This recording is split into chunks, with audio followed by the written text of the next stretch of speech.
Автентичното толкување на законот за надворешни работи врати 8 амбасадори во земјава. Владата врз основа на заклучокот на Законодавно-правната комисија од 2 декември дека кандидатите за амбасадори мора да бидат сослушани во собранието пред да им биде потпишан указ од председателот на државата за упатување, покрај иницијатива со која во земјава се враќаат амбасадорите од Босна и Херцеговина Јако Преджепи, од Шведска Дженг Сейфула, Методија Белевски амбасадор во Белгија, Агнеза Руси Поповска од Бугарија, Емил Крстевски од Чешка, Пајо Авировиќ од постојаната мисија при меѓународните организации, Зечи Рамчиловиќ од Црнагора и Катерина Ставревска од Велика Британија и Северна Ирска. 8 амбасадори се отповикуваат поради непочитување на законската процедура, односно непрезентирање на завршните согледувања пред надлежното тело во собранието. Од МНР за Телма објаснуваат дека автентичното толкување на член 39 од Законот за надворешни работи укажало дека процедурата за упатување не е завршена доколку завршните согледувања не бидат презентирани во собранието.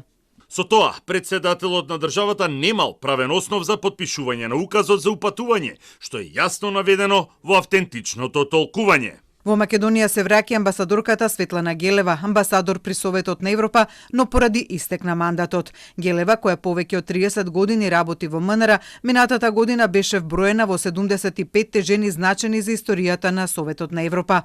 Од 8 амбасадори, како што за Телма информираат од МНР, тројца се враќаат на средина од нивниот мандат, додека 5 биле упатени пред помалку од 1 година, односно во февруари 2024. На средината од својот мандат се враќаат Руси Поповска од Бугарија, Белевски од Белгија и Рамчиловиќ од Црнагора. Инаку токму Собраниската комисија за надворешна политика пред која идните амбасадори ги презентираат своите тези, а за која автентичното толкување на законот утврди дека е задолжителна, беше главната кочница за упатување на амбасадори во време на претходната влада.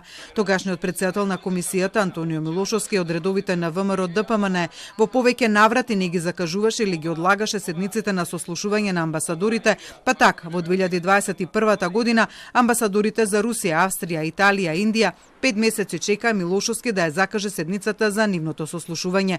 Во меѓувреме, покрај автентичното толкување на законот за тоа што се смета за завршена процедура за упатување на амбасадор, МНР подготви измена на законот во кој во член 17 децидно се наведува дека председателот потпишува указ по завршените подготовки презентирањето на согледувањата на амбасадорот пред работното тело на собранието.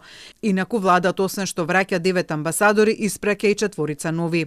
Во однос на новите предлози за амбасадори, информираме дека 2 се од редот на професионалните дипломати, еден е поранешен професионален дипломат, а еден е истакната личност од општествениот живот.